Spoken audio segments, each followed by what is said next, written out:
Awesome. All right, so we've got some friends on the line here. I'm sure there's going to be some more people joining us, but let's go ahead and get started. So once again, welcome to today's Tech for Good event, using map-based apps to connect us during a pandemic. My name's Nicole Jones from TechSoup, and we've teamed up with Mapbox for this virtual demo event on how map-based apps are minimizing the spread of the coronavirus and supporting community members in need. During this event, you'll learn about new tech solutions, including data visualizations and real-time dashboards that support decision-making and resource sharing related to the pandemic. All right, so if you're just tuning in, we are asking people where you're joining in from. So I see Nazee from Walnut Creek, Sylvia from San Francisco. We've got Natalia, our fearless MC from Berkeley. All right, so we've got a good crew here and we're so glad you're with us today. So let's move on to some housekeeping. All lines are muted, but you can ask questions at any time for our panelists, or if you're having tech issues, by typing them into the Q&A panel of the webinar. And you can also share comments in the audience chat, but we prefer if you point all of your questions to those two little message bubbles that say Q&A, and that will help us prioritize your questions. And we will be reserving time for questions at the very end. And you will receive an email with this presentation that includes recording, any relevant links so that you can go back and watch anything you might have missed. And today, you're going to hear from 4 different app developers using Tech for Good to address the impacts of the pandemic. They're each going to have 5 minutes to present, and you can ask questions, as I mentioned, throughout today's event by typing them into the Q&A panel of your webinar. And we'll save time at the end to get through some of these questions. We are live tweeting this event.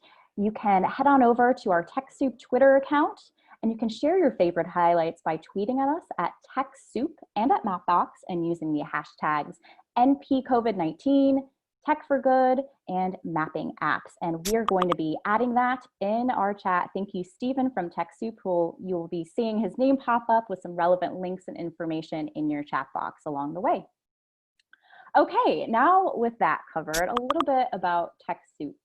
We're a global network bridging tech solutions and services for good. TechSoup equips change makers with transformative technology solutions and skills they need to improve lives globally and locally. But we do much more than just offer discounts on the tools that nonprofits need. You can learn more about our initiatives and how we get these resources and more into the hands of people working for good all over the world. And we'll drop that link in chat now. And with that, I'm going to pass it on over to Marina at Mapbox, who's going to share a little bit about her work. Hello, everyone. Thank you for joining us today. I'm thrilled to have Mapbox as a co-host for this event with TechSoup. It's a wonderful network, and we're very happy to be supporters of all of you. Mapbox is a location technology platform. We equip all teams, from developers to designers to journalists to program managers, to use maps and spatial data across all industries, all sorts of use cases. Whether that's a mobile app that uses location services, or a data dashboard that helps you prioritize a response to, say, a disaster, or a company optimizing the routing of its fleets, location technologies are no longer only available to geospatial professionals. It's our mission as a company to let everyone harness the power of location. And I'm on the community team at Mapbox, which exists to support changemakers and positive impact organizations and projects to use our tools. So if you're working on a project for a nonprofit or a social venture or a research group, we're here to support you. Our website's just on the bottom of this slide. I'll drop it in chat. We provide supports in all sorts of different ways, whether it's skilled volunteers and mentors to donated and discounted tools, special access to data products. Get in touch with us, chat about your project. We'd love to hear what you're working on. And we're so proud to help showcase the work of the teams that we have here today. So looking forward to engaging with you all during the discussion. Thanks so much, Marina. And it's totally a pleasure to co-host this event with you. Really appreciate all the collaboration so far. So on to today's content. I am pleased to introduce our MC, Natalia Margolis. She is a software engineer at Mapbox, passionate about the intersection of tech and justice. She's worked on projects from mapping evictions to an app for undocumented immigrants to activate their support networks. And she's going to welcome all of today's presenters that you see on the line here and of course on your screen. So welcome, Natalia. Thanks for being here. Hi, everyone. Thanks, Nicole and Marina, for organizing. So for many of us, the last several months of this pandemic have been a time of uncertainty. We ask ourselves, how widespread is COVID in my community and the world? Where do I go to get essential supplies? How is it impacting the most vulnerable and those already experiencing systemic injustices? What is the local government doing? And what data, models, and assumptions are they using to make these important policy calls? So today, these speakers will demo tools for decision-making and resource sharing. In addition to the common theme of responding to COVID-19, each of these projects also uses maps and location technology as a core part of their design. They illustrate the range and variety of ways that location tools can help us build community and increase our understanding of the pandemic. So with that, we'll get started. There will be a few short presentations, one from each speaker, and then we'll ask a couple of questions to the panel, and then open the floor to questions from the audience. So please ask questions in the Q&A, and we'll do our best to get to them at the end. All right, so first up, we have Cara C Walk. Cara is a program manager for the Computational Epidemiology Lab at Boston Children's Hospital with a background in epidemiology. She manages digital health initiatives for the group with a focus in disease surveillance and public health promotion. Hi, everyone. Thank you so much for having me. Let me see if I can move the slides yet. Okay, yes. Okay, it works. Hi, everyone. So I'm going to do a demo of the COVID Near You platform. So COVID Near You, just as a background from our team at Boston Children's Hospital, actually in 2012, we launched a tool called Flu Near You, which is a participatory influenza surveillance platform that engages the public to provide data on symptoms that they are experiencing related to flu. And the Flu Near You platform historically has supported CDC, state, and local health officials for influenza surveillance, as well as engaging the public in activities around influenza.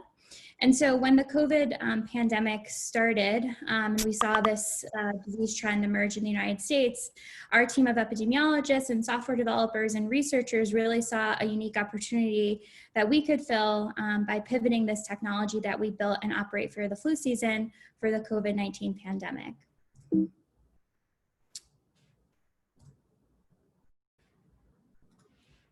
My screen, oh.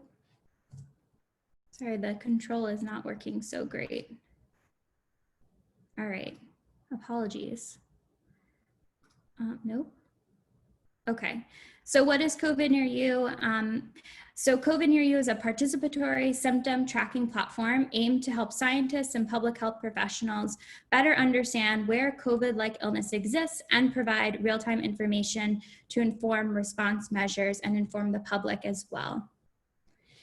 So I'll jump into a very short demo of how this platform works. You can participate in COVID Near You by going to covidnearyou.org. And this is our landing page. We have a really simple question asking, how are you feeling? With a call to action of either great, thanks, or not feeling well. If you're not feeling well, you would select that button. And you are asked to submit any symptoms that you may be experiencing at the time of your reporting. And that ranges from fever and cough, which are very consistent symptoms with COVID, but other symptoms that may be related as well, including runny nose, nausea, loss of appetite, stomach pains, etc. And then once you enter in the symptoms that you may be experiencing, we also ask a series of questions to provide a little bit more detail around your experience, including what was the date of symptom onset. So what day did you start feeling ill? Have you seen a health professional? If so, what type of health professional? Have you been tested for COVID-19? Have you received a flu vaccine? How many days you may be in quarantine or isolation? If you've traveled outside of the United States. And this is actually one that we started in the beginning of the pandemic before COVID started circulating quite heavily in the United States, before travel shut down. And then lastly, to the best of your knowledge, have you been in direct contact with anyone who has been a confirmed case of COVID-19? We then ask some short demographics just to get a little bit more about who you are, including age, gender, and zip code. And so using this information, we also ask the users to submit their phone number so that we can have them continue to report in.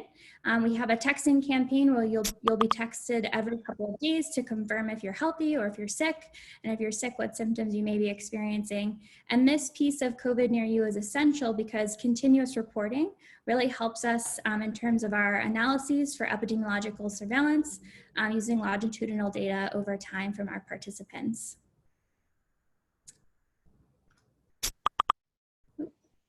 So why is this needed? To put it very shortly, there's a lack of extensive testing, particularly when the pandemic first began in the United States.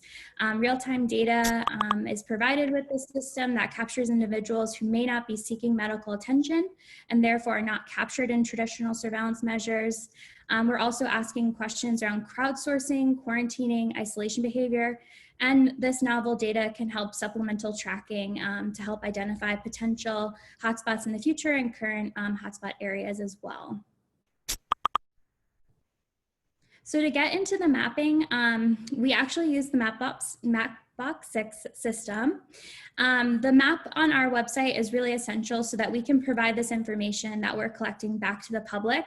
A great question that we have from our users is what's happening in our area. We want to know what's going on in our communities, and using this map, we can see the information directly that's been reported in the last 2 weeks. So on our map, we show 2 types of data, one being in the last 2 weeks, who is reporting COVID-like illness across the United States, as well as non-reporting or those reporting no symptoms. And so you can toggle on and off between the 2 types of data points, red being those reporting COVID symptoms and those reporting no symptoms in blue. We also allow the users to search by their zip code. So if we, if we zoom into your specific zip code, you can see exactly what's going on in your community from those that are reporting on our website. And again, this is just those reporting on our website on the dots on the map, but we also provide details on your state or nation for current COVID illness reported in the United States. So I think that's my time, but thank you so much. And I'm very much looking forward to questions that you may have.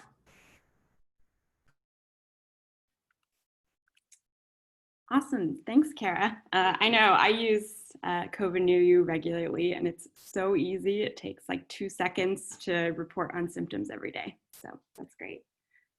And I'm just grabbing our screen sharing back. It looks like it shut down. So bear with me while I get that preloaded. All right. Also, quick reminder to everyone to make sure you're muted when you're not talking and you have notifications like Slack turned off. All right. So next up, okay, great.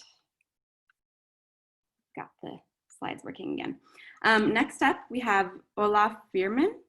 Olaf leads Development Seed's efforts to build applications for impact, putting rich Earth data and location data into the hands of policymakers and decision makers.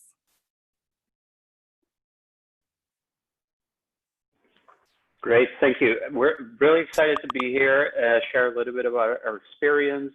I'm going to be showing a tool that we've built that wants to provide, or that aims to provide, decision makers with actionable information about COVID so that they can take more informed decisions. What we saw very early on during the pandemic was that there were so many great data and data sets being put out, whether it was from governments or volunteers that were putting in lots of time to curate their own COVID-related and pandemic-related data sets. But still, I think for decision makers, there was still there's still a challenge to combine all these data sets and combine them so that more richer insight can be taken from this. So we started this tool that really uses maps and location and sort of geography as the Rosetta Stone, through which we combine these high-value data sets and share insights, package insights by location. And I'm trying to go to the next slide, but it's not going.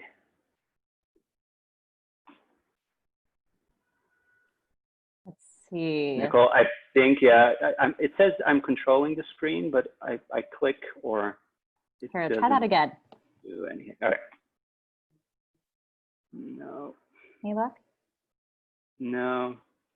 Here, do you know what? I can. Why don't I'll advance. Unless here, do you want to try one more time? I think I need to be clicking on the right screen. Okay. There we go. Oh, there we go. Okay. Did I? Oh yeah. Now I clicked too much.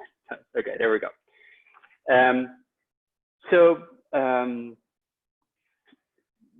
What you can see here is a tool that we built with in preparation for conversations with, for example, the DC government, where we combine information around disease dynamics and case information, demographic information, all critical information. And through our early conversations with partners like IFRC and the World Bank, they really said they were really interested in vulnerability data, whether that's access to water and sanitation, or the amount of space that a family or that people are living in. Vulnerability data was really important. That said, we do think that there was sort of one extra data set that was really important in contextualizing some of the dynamics of the disease, and which was movement.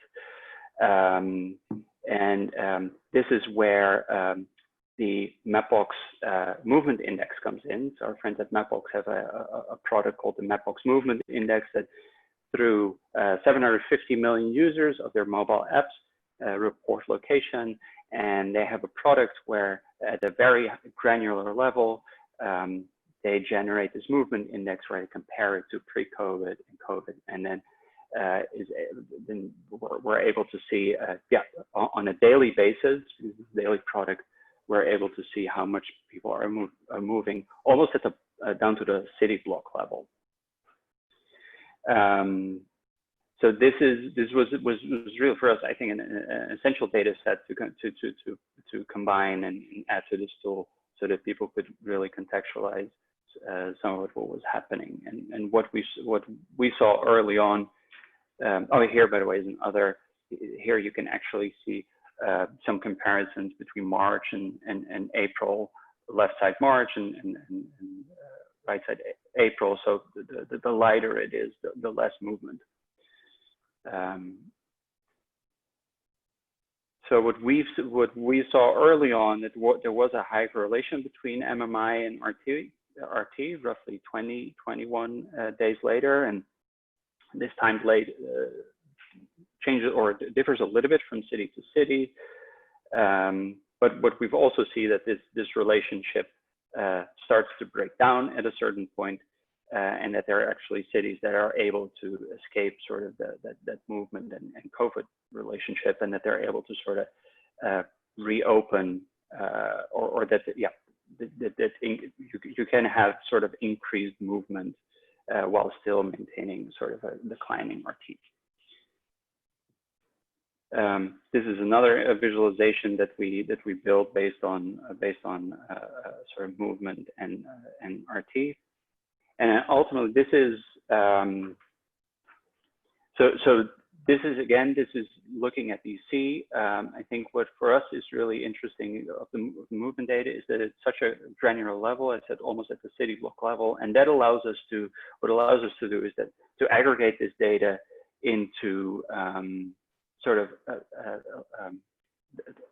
the level or sort of areas that make sense for a decision maker, right? Because somebody at a city government might be looking at city block level data around movement, but that's not the level at which they can take action or develop a policy. In DC, commercial corridors are very important, and this visualization shows a couple of those commercial corridors in DC. And what we're showing here is again movement. And comparing current movement against pre-COVID, and the orange is almost close, almost getting very close to pre-COVID movement. Blue is sort of on the lower side. That's where the movement is still low. And by providing data at this sort of level of aggregation, you all of a sudden make this type of insight a lot more actionable for decision makers. Yep. And with that, I conclude the demo.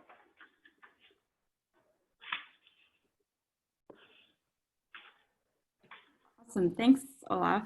Those are really fascinating visualizations, and it's so important to have that breakdown by demographic info for context, since we know this pandemic is having disproportionate impacts across race and other demographics, and that real-time signal at useful policy scales is great.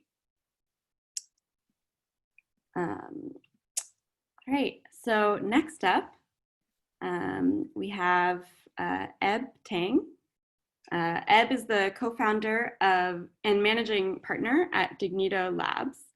Eb is a self-described serial tech entrepreneur, full stack designer, and human rights activist with a focus on solving human trafficking issues and poverty alleviation through social good tech.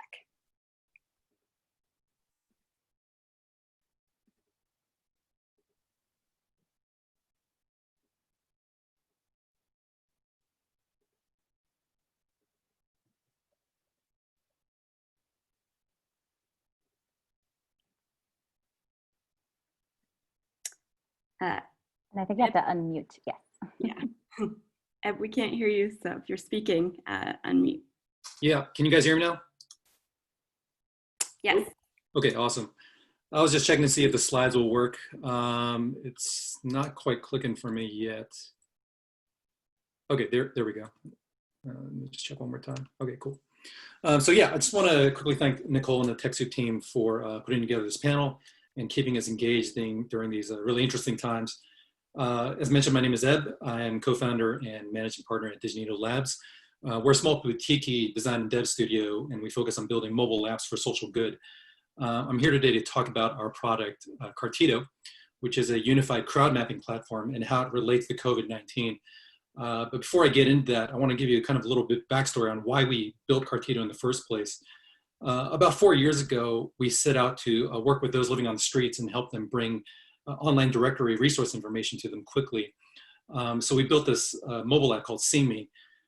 We did a mobile app because we found that a lot of those in the community on the streets, they all have phones through the Lifeline program, and we wanted to see if a mobile app could actually help them by consolidating all the information into one place. Through a couple months of research, we found that it wasn't necessarily online information that they wanted. What they ended up wanting was organic street knowledge. And that was an aha moment for us. So we went back to the drawing board and we created a crowd mapping engine that we called Cartito, and in order to crowd map street knowledge. And in order to test the engine, we spun out a singularly focused app called Zeus Juice, which was focused on finding and sharing accessible power outlets and making that simple and fast. Those in the community needed to keep their phones charged because they act as a communication lifeline, especially when you're on the streets. It's a very critical piece of equipment to have, a device. So with Zeus Juice, people could fire up the app, drop a pin real quick wherever they were about an accessible power outlet, and leave some notes about it for the community. It's that simple. And we found that people loved it. We got a lot of good use out of it. We even had a GPS tracking function because we rode this trike around with a power cube, a battery cube on the back, and you could use the GPS function in the app to find us. And if we were nearby, you can meet with us and get your phone charged for free. And that worked incredibly well. We still ride trike around to this day to help the communities, and it's always fun. So after a really successful test with Zeus Juice, we decided to spin on Cartito as a full, robust, unified crowd mapping platform. And it makes crowd mapping social, simple, fast, and fun. With Cartito, you can create unlimited map spaces. Basically, you can create a collection of curated maps created by yourself or the community. It's not just a global map where you're seeing everything and getting information overload. You're seeing curated maps here. You can track anything from Wi-Fi hotspots. Zeus Juice has imported into the app. You can even search everybody else's public maps or keep maps private for your own use and just to share amongst a few friends. We've improved the core mechanic. So you're not just dropping a pin anymore. You can also now take a snapshot of a picture, have the location data attached to it, and it drops on the map. So even if you don't leave notes, pictures speak 1,000 words. So you have the visual representation of what you're collecting and mapping. We even improved the functionality of the GPS function. So instead of just tracking one person, you can track multiple people. And we found it really useful for tour guides who wanted to track, the tour groups, search and rescue, deliveries, travel trackers if you want to tell people where you're going and keep safe, protests, which are really relevant right now, and hotspots, which brings me to how crowd mapping is relevant to COVID-19. So, with the outbreak happening, those in need and those on the streets and vulnerable populations, they have harder access to resources. A lot of organizations closed down, so they needed to map their street knowledge even more. So that's one reason why crowd mapping is relevant. But also at state, county, and city levels, there's a lot of aggregate data going on, but there's not a lot of block-to-block data going on. And right now we know that contact tracing is very important. We need to know who's been exposed, where these people have gone. To give you a quick story, back in April, I got an Airbnb up in the Reno Mountains to kind of just get away from society and clear my head. When I got to my retreat, the place I was renting out, there was a party going on. And to add to the absurdity of it, the party was being held by travel nurses. So the irony and absurdity around this was exceptional. Suffice to say, I didn't stay there. I got another place to stay. But in Cartito, I could drop a pin right on the house and say, hey, don't get an Airbnb here. There could be a potential outbreak going on. And we wanted to put that power into the community's hands to crowd map potential hotspots, where to avoid. All those things are really important. And it's not like Nextdoor where you're snitching on your neighbors and whatnot. We're literally dealing with a pandemic where survival is at stake. So when you're trying to protect yourself and your loved ones, you need all the tools at your disposal. And crowd mapping tools are critical in this process, and democratizing that is critical too. So right now, Cartito is in private beta. We haven't done a full public release yet, but if you want to get access to it, you can email us solutions@viginito.com. And, again, on a more positive note, I'd like to just say, with full cooperation and with all of us doing what's necessary, I think we can get through this. So, I hope that everybody out there stays safe, stay strong, and stay hopeful. And thanks.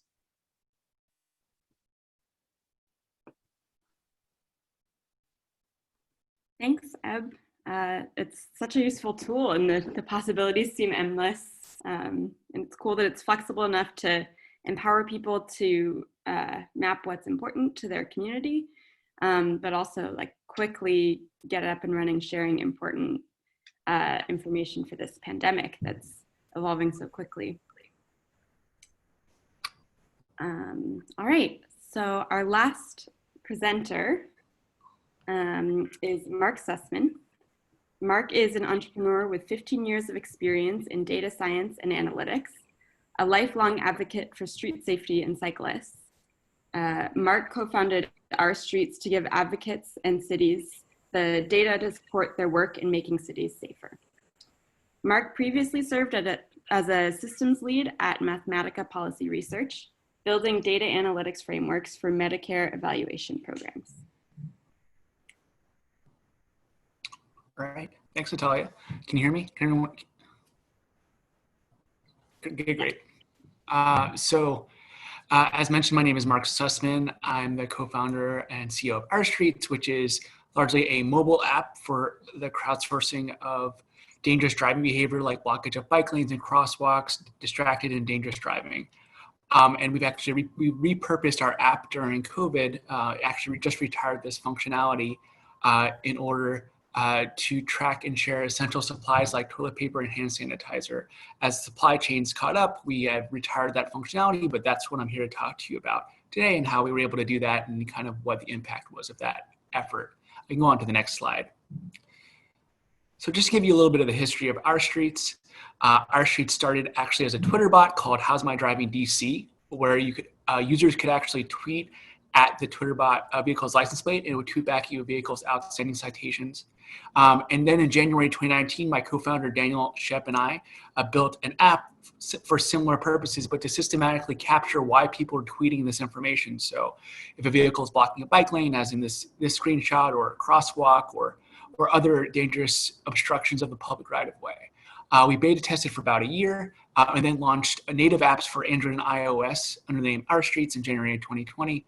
And then in March of this year, I actually got a call from one of our stakeholders here in DC, the director of the Department of Public Works, who had known about our platform and asked us if we could repurpose Our Streets for crowdsourcing of essential supplies like toilet paper and hand sanitizer. And that's kind of how Our Streets Supplies was born. And then we just retired Our Streets Supplies last year and redesigned our street safety functionality, which is shown here. So to kind of show you what Our Streets Supplies is all about, I have a short video to show you. So on the next slide, we're going to go ahead and show you that.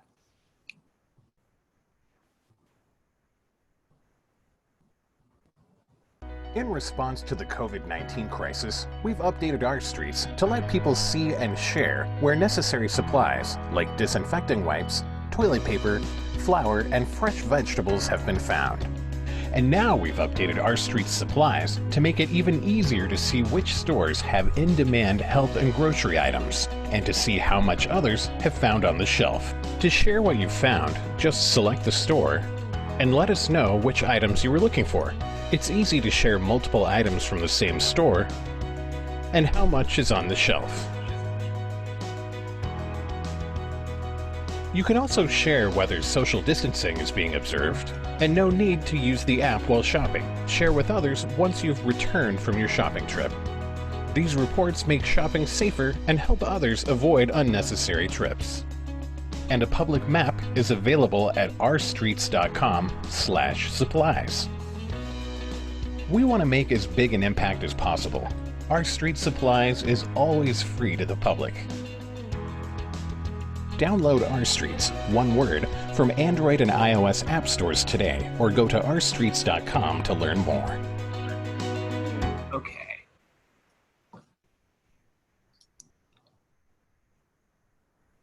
So on the next slide, I'll kind of give you a breakdown of kind of what impact we're able to make with Our Streets Supplies. So as I mentioned, we went from a phone call with the director of DPW here in DC, who gave us this idea, to a nationwide release in about 11 days. And then we subsequently had 10 new feature releases over about a 4-week period. We had 3 cities where we had a huge concentration of usage, even though we had reports across all 50 states. The DC metro area being number 1, Pittsburgh, Pennsylvania being number 2, and San Jose being number 3. It's interesting that Pittsburgh and San Jose were very high concentration of usage because the mayors of those cities actually tweeted about Our Street Supplies and encouraged their residents to use the app. We had close to 4,000 individual restores reported.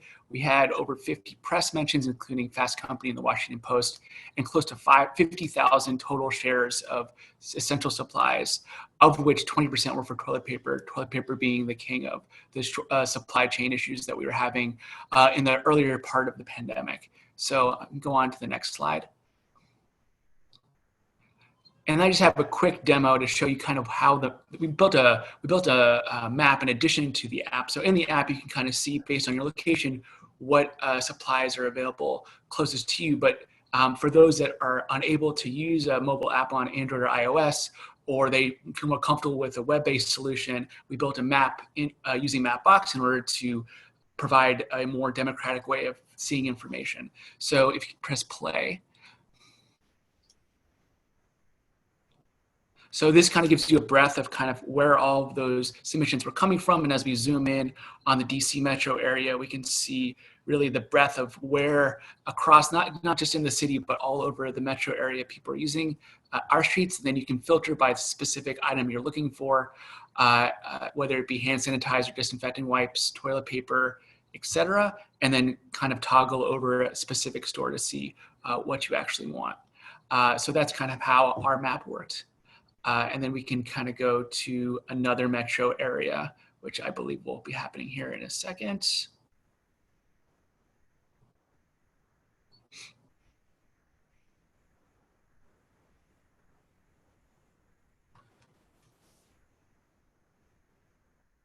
There it is. So we can also see kind of where all of these hotspots were where people were using the app.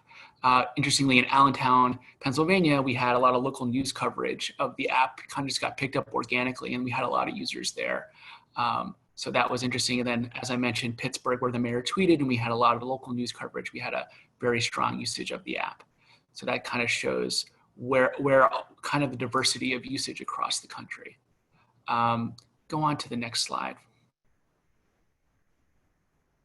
And that's it for me, just to kind of give you a little snapshot into what RStreets Supplies is all about. If you have any questions or want to learn more, you can email me. My email is here at mark@rstreets.com. I'm looking forward to answering some questions about, more what we were doing. So that's it.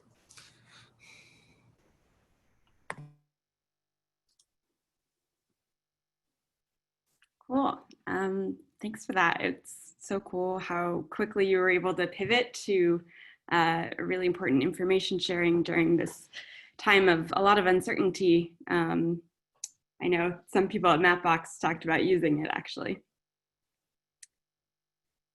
All right, so that's it for the presentations. Now we have a few questions for the panel, and then quick reminder to add any questions in the Q&A chat if you have any other ones before we open it up.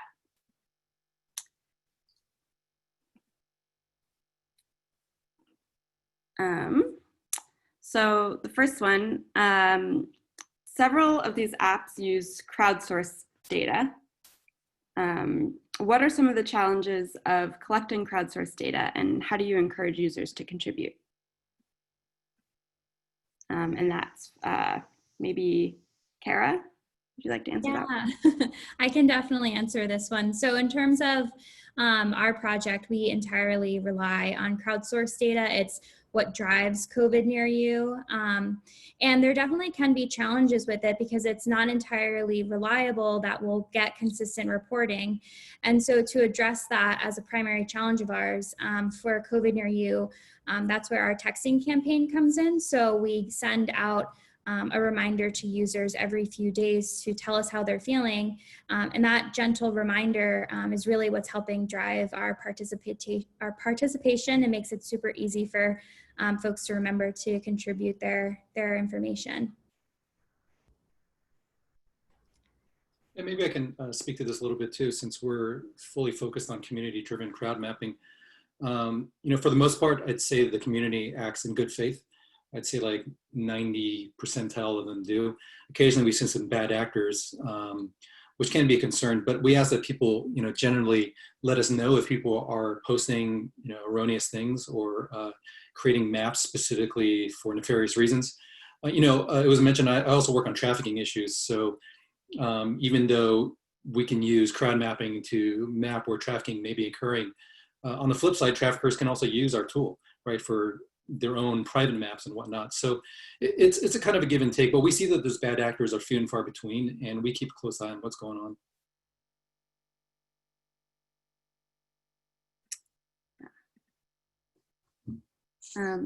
So all four of you use maps and location data centrally, but also very differently. So this is a question for Mark or Cara. What led you to build a map-based app? Was that part of the project from the very beginning, or did the map component evolve out of your design process? And what is it about a map that fit well with the project? I can start. So for us, having a map as part of our project was essential from the beginning and was built into our design process, primarily because we wanted our tool, while we are asking users to submit data to us so we can understand, who's experiencing what symptoms where, it was essential for us to be able to provide information back to the public in a visual way. And for us, the map was really the best solution for us to show that. So you can see really what's happening across your community and across the entire United States. Yep, and for us at our streets, it was, we had a dual track development. So for the mobile app, a map wasn't actually particularly useful. It's really based on your location. Here are the stores where people have reported closest to you, and that, list format, that's usually a more efficient way of visualizing that information. But for the public that didn't want to use the mobile app, or for demonstrative purposes, for media contacts, or for for people to get a sense of the community engagement aspects of what we were trying to accomplish, being able to have a map on a website was very important, so that people understood that they had to contribute as well as gain value from the information that's being contributed by others.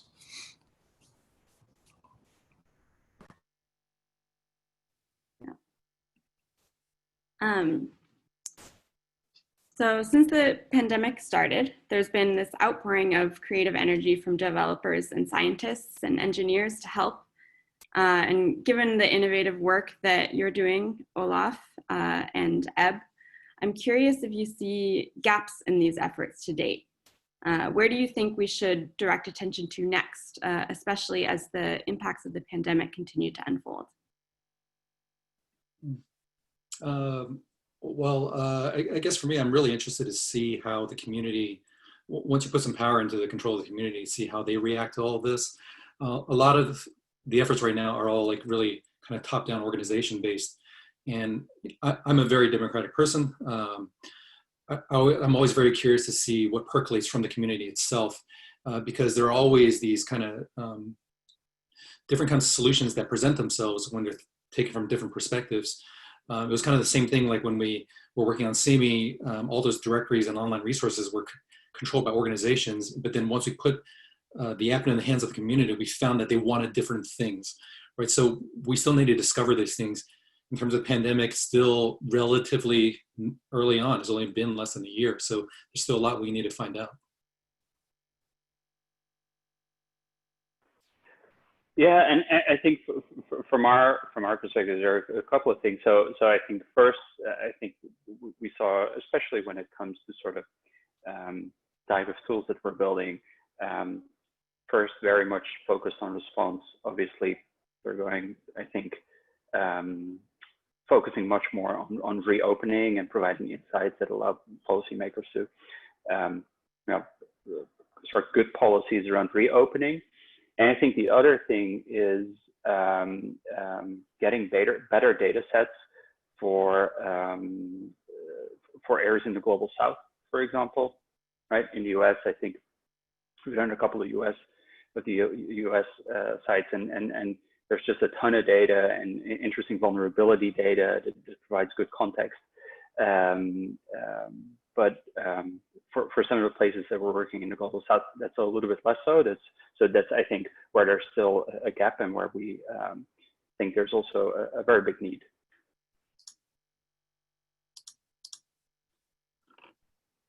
Yeah, it's true. I've mostly seen efforts focused on the US, but that could just be my bias living in the US. It's interesting to hear.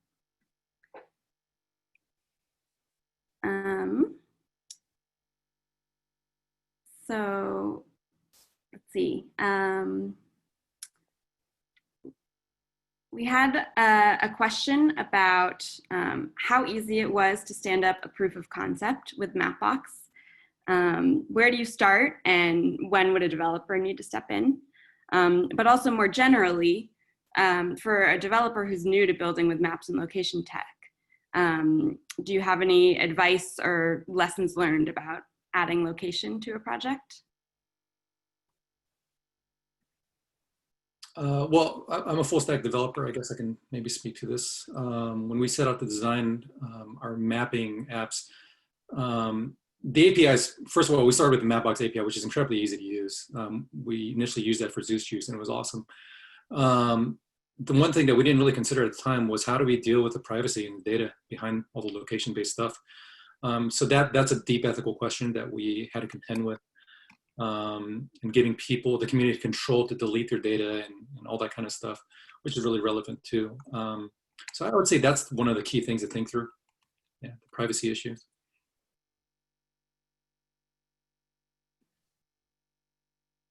I would say just another quick important piece is just always, having your data be geospatially aware, even if you might not necessarily think you need it at the time. So like having any database you set up, if you're able to capture location information, do it in a geospatially aware way using, Postgres is my personal, favorite SQL database. So that way you can always go back and use that data geospatially if necessary.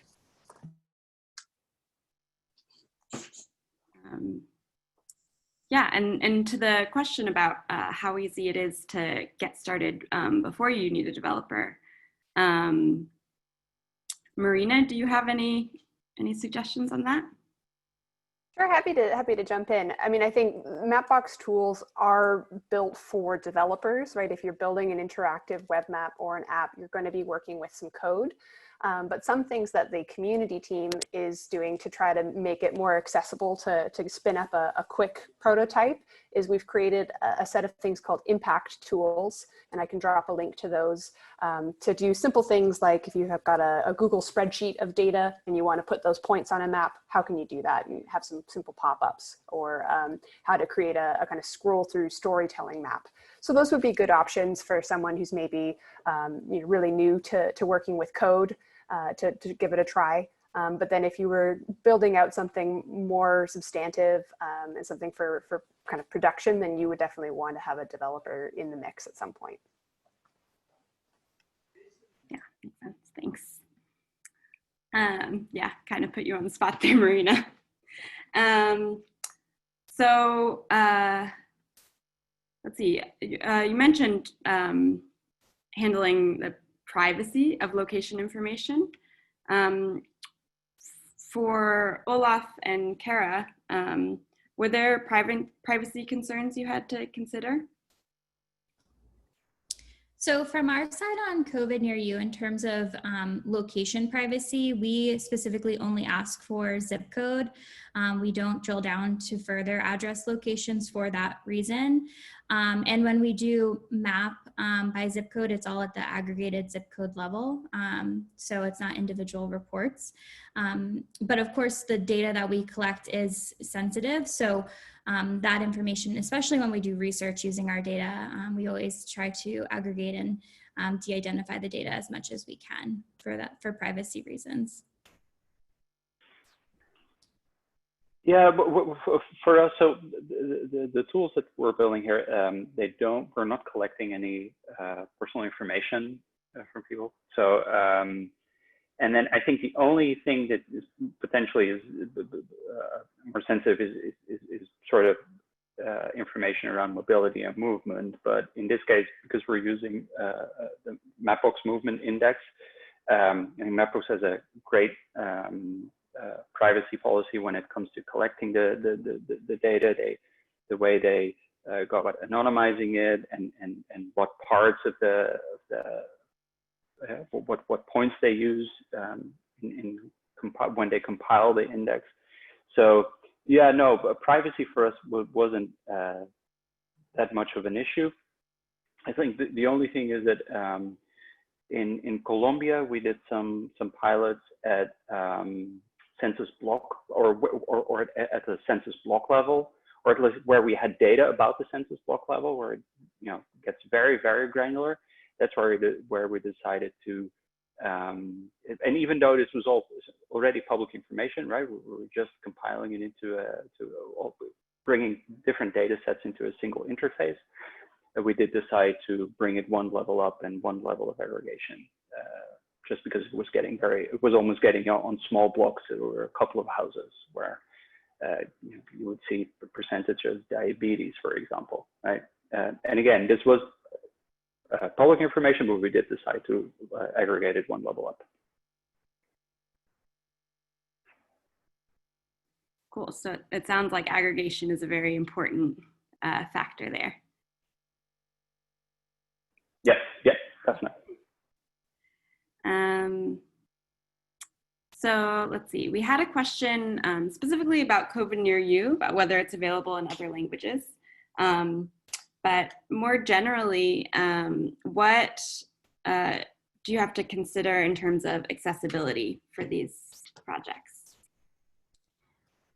So for COVID Near You specifically, we operate across, well, in terms of language, our system operates across North America. So for the US, Mexico, and Canada.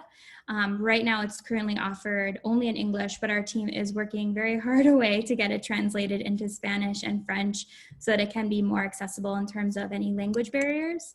And that's really essential for increased participation and reporting and representativeness. But in terms of technology, I think that's, definitely a huge limitation of these types of platforms, at least from COVID Near You, is that access to internet is key to be able to have continuous reporting.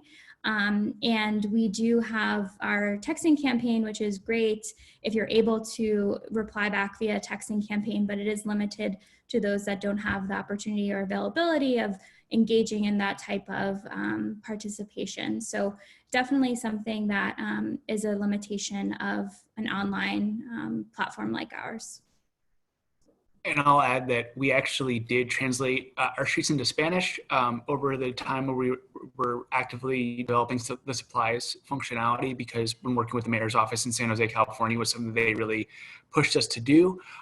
Setting up that framework is fairly, once you have it set up, it's pretty easy to translate into other languages. But then anytime you want to change any copy associated with your application, you then have to translate it into all those languages, which is time intensive and resource intensive. So it certainly, while sounds great, it definitely has a lot of, and relatively easy, it actually is fairly complicated in terms of having to ensure that, just changing one little line of text could have a huge ramifications on translating into 4 or 5 different languages. So.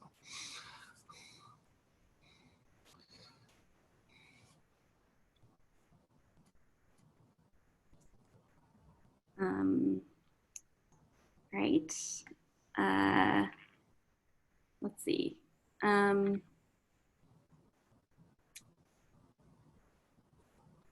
Looking ahead, is there something that you're excited about to tackle next, either for the current project that you mentioned or another one you're working on? Are there additional features you're building, or are you looking for collaborators to support?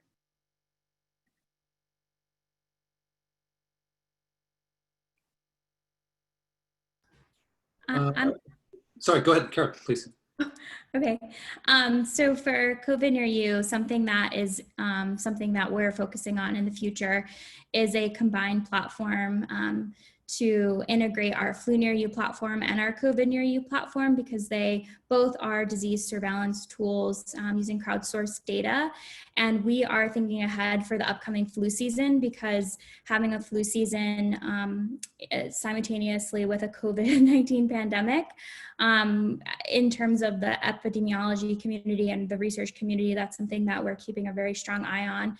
And so being able to support any research or surveillance methods for that time period as we approach it is critical for us, and creating that kind of unified platform for surveillance measures. So we're really excited to see that move forward. Cool. Yeah, I was going to mention a couple exciting things that we're implementing. This is more at a technical level. First of all, to address a little bit more on the privacy level, because we implemented the ability to take pictures. We also want to try to leverage facial recognition software to blur out people's faces. If people are taking erroneous pics of people and just sharing really private stuff. So privacy is always at our forefront of thinking, how to implement an ethical app and give that out to the public. Another thing that excites us is we worked on this app called Literati a while back. And in that app, we had implemented machine learning, AI learning. So when you took a picture, it could start tagging material that's being thrown away and all these kind of cool, neat things. So we're trying to leverage AI and machine learning to think about what else we can extrapolate out of all this crowd mapping efforts that we're doing. So that's really exciting to us.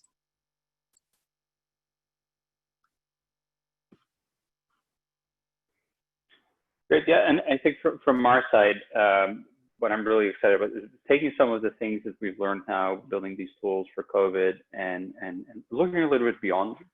I mean, we're still in the middle of this pandemic, but sort of taking some of the things that we're learning right now and just build tools that provide insight into vulnerability in a broader sense, for whether it's for again, in Colombia, we're talking, for example, about neighborhoods that have landslides or earthquakes or windstorms or and natural hazards, and taking some of the things that we've learned in building these tools for COVID and using them for just a broader sort of picture of vulnerability.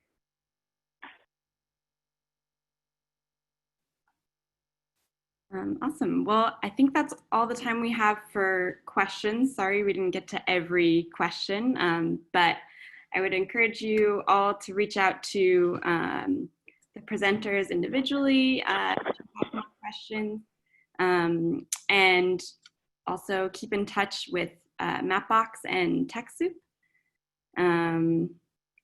If you have any public good projects that you're working on and you want support, both TechSoup and Mapbox are happy to do that.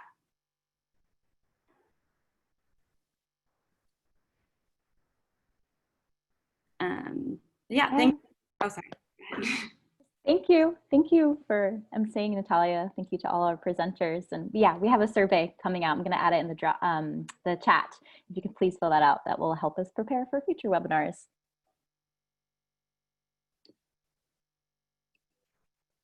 And with that, take care, everyone. Stay safe. Thank you so much again. Bye. Thank you very much. Bye. Bye-bye.